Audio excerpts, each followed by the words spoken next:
A critical oil cushion rapidly shrinking. America's Strategic Petroleum Reserve, or SPR, now at its lowest level in more than 40 years.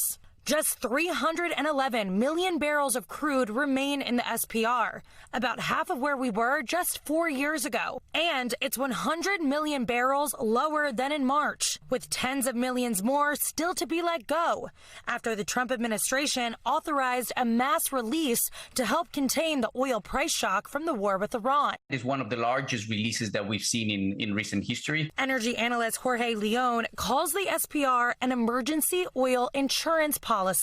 It remains vital as a national interest asset in order to protect U.S. consumers from fluctuations in oil prices. The SPR was first created after the 1970s energy crisis to help protect Americans when global supply disruptions sent oil and gas prices higher. The idea is that reserves let out into the market helps keep prices in check. But the emergency supply running low doesn't just impact the ability to react to shocks. Energy officials say years of large drawdowns, including the massive release during the Biden administration after Russia invaded Ukraine, have taken a toll on the aging salt caverns and infrastructure that store the oil. Republican Congressman Thomas Massey saying recently, if we use much more of it to mask the cost of wars, we risk collapsing the salt caverns that hold it.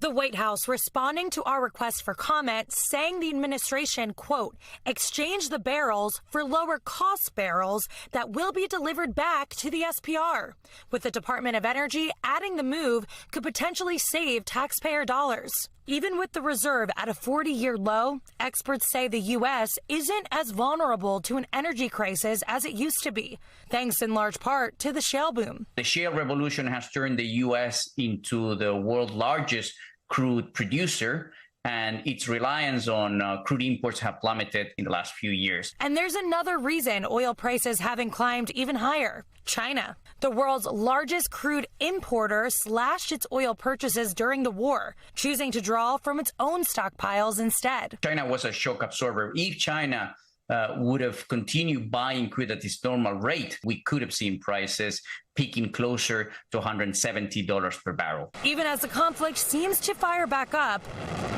with stockpiles so low right now, the next chapter likely won't be about releasing more emergency oil. It'll be about buying it all back. And that could keep oil prices higher for longer.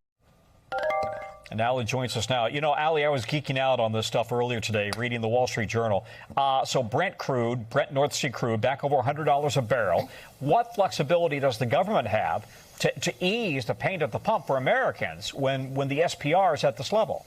Yeah, Tom, there's some flexibility. We still have more than 300 million barrels in the SPR. So if the government feels like consumers will be harmed further, they could choose to release that. But with the reserve at these levels, you know, more than 40-year low, there's simply less of a cushion compared to previous crises. And really beyond the SPR, there's not many quick fixes. The U.S. is the world's largest oil producer, but drilling oil takes a lot of time.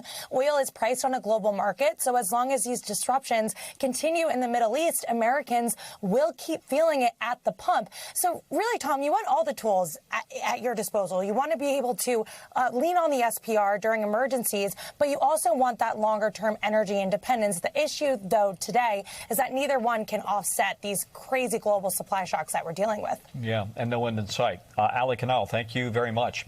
We thank you for watching, and remember, stay updated on breaking news and top stories on the NBC News app or watch live on our YouTube channel.